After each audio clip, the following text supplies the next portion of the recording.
Today we're going to show you how to create a beautiful Formica Writable Surfaces wall. That's right. I had no idea you can use Formica products this way. I'm excited to see how it will look when we're done. Let's get started by taking a look at what you'll need to complete this project. To install a Formica Writable Surfaces wall, you'll need a drop cloth, safety glasses, dust mask and gloves, sanding block and 100 grit sandpaper, lint-free cloth, medium density fiberboard called MDF or particle board, Formica Writable Surfaces or standard laminate in your chosen pattern and color, Measuring tape, fine tip marker, sawhorse, jigsaw with fine-toothed down-cut blades and straight edge, 2-inch masking tape, drill with a 3/8 or 1/4 inch wood bit, contact cement adhesive spray, dowel rods, J-roller, router with 1/4 inch flush trim bit, 1/4 and 1/8 inch spacers, instant grab panel adhesive, 100% colored silicone caulk and caulk gun, and a plastic putty knife. Depending on the size of the panels you're installing, they can be difficult for one person to lift or manage. Formica Group recommends 2 people for this installation. Once fabricated, the wall panels can be adhered directly to the drywall. If surfaces are painted or wallpapered, remove the wallpaper or sand down the paint with 100 grit sandpaper to ensure the adhesive sticks. Make sure to clean the surface after sanding. For this project, we are installing Formica Writable Surfaces black chalkable to make an awesome chalkboard wall. But the steps we are going to show you are the same steps you would use for any Formica laminate wall installation. Always read and follow the operating and safety instructions in the power tool owner's manual and instructions for the use of the accessory. Also, make sure your room is well ventilated and wear safety glasses, a dust mask, and gloves when using any power tool. Before beginning, also read the adhesive precautions and directions, and cover your floor with a drop cloth. To install chalkable on a wall, you'll need to bond the laminate sheet to a smooth substrate, either MDF, that's medium density fiberboard, or particle board, to create a firm, even surface. For a wall installation, Formica Group recommends the MDF have a minimum thickness of 3/8 of an inch. If you're using a standard Formica laminate color, Formica Group recommends using grade 12 for a wall installation. Because chalkable has unique properties, it has a unique grade called T9. All Formica Writable surface patterns come standard with a peel coat to protect the face of the product. Leave the peel coat on until the end of this project. To begin, let's figure out how much MDF and how many sheets of chalkable you'll need to cover your surface. To do this, measure the length of the wall you are covering from left to right in feet. We'll be working with sheets of chalkable that are 4 by 8 feet.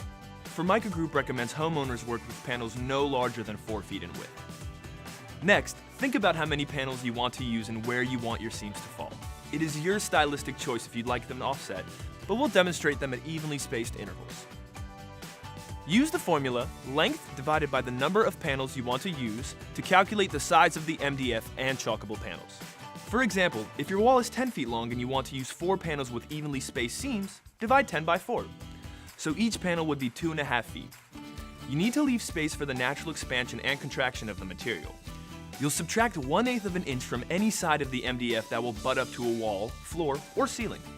Subtract 1/16 of an inch from each side that will butt up to another panel.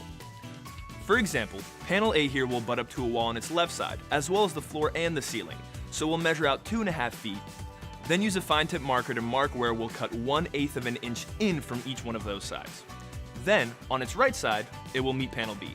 So, we're removing 1/16 of an inch from that side. Panel B will butt up against the floor and the ceiling, so 1/8 of an inch will come off the top and bottom of that panel. Then it will meet panel A and panel C on its left and right sides, so 1/16 of an inch off the left and right side. If you have any light sockets, outlets, or areas that will butt up to a window, make sure to allow 1/8 of an inch for those edges as well. After you've marked your MDF with the correct measurements using a straight edge, use a jigsaw to cut the MDF substrate to size. If you need a cutout for an outlet or light switch, measure the dimensions and location on the wall, and mark those measurements on the MDF. Use a drill with a 3/8 or 1/4 inch wood bit to drill pilot holes in each corner of the outlet outlined for the jigsaw. Use your jigsaw to cut the hole in the MDF. Then, clean the surface thoroughly. Now we're ready to mark the MDF dimensions on the face of the chalkable directly on the peel coat. Make the measurements about a 1/2 inch larger so the chalkable will overlap the MDF. you'll trim the extra chalkable off later. Place the 2-inch wide masking tape along your cut line to avoid chipping during cutting. And redraw your cut line on top of the masking tape. Then cut each sheet with the jigsaw. Any dirt can show up as a bump when you glue the chalkable to the MDF.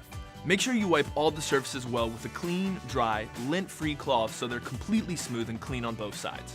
Next, follow the glue manufacturer's instructions to spray contact cement completely and evenly on the back of the chalkable sheet. We're using a contact adhesive spray.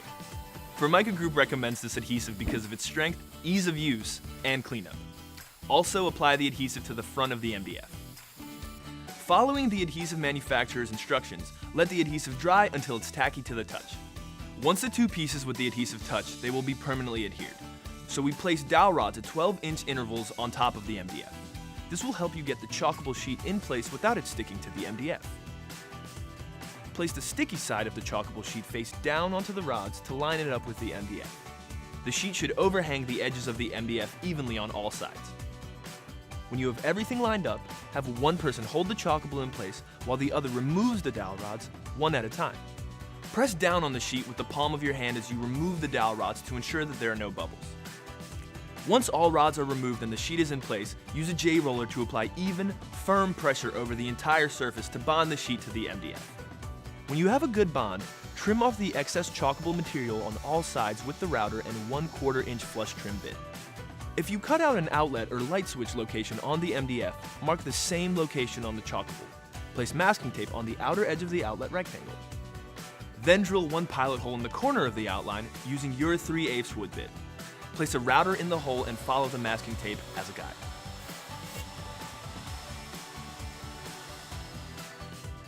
Next, use a standing block to make sure the chalkable is flush with the MDF.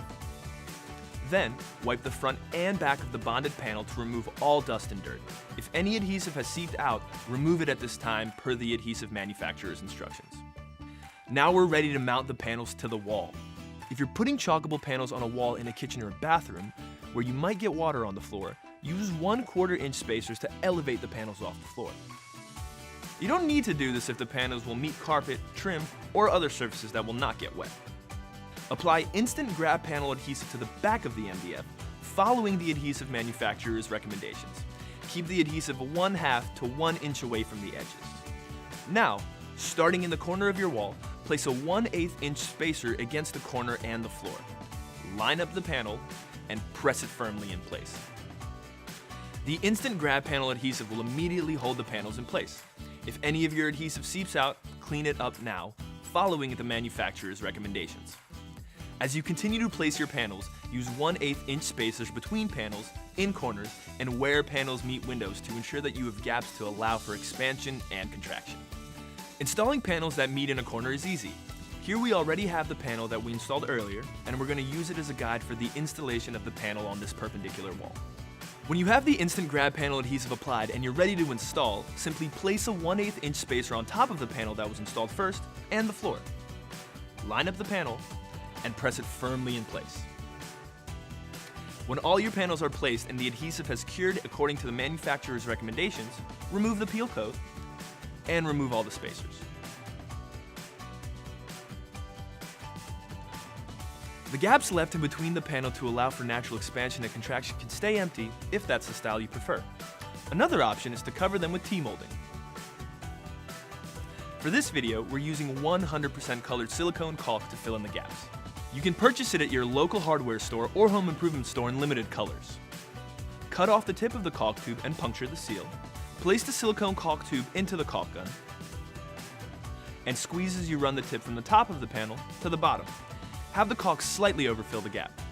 You can run a plastic putty knife up the gap to remove any excess silicone. If you don't have a plastic putty knife, you may use anything flat that won't damage the surface of the wall panel.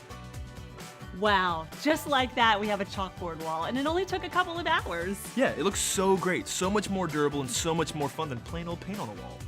You can use Formica Writable Surfaces all for your home and Formica laminate for much more than countertops and cabinets. Find out more at formica.com.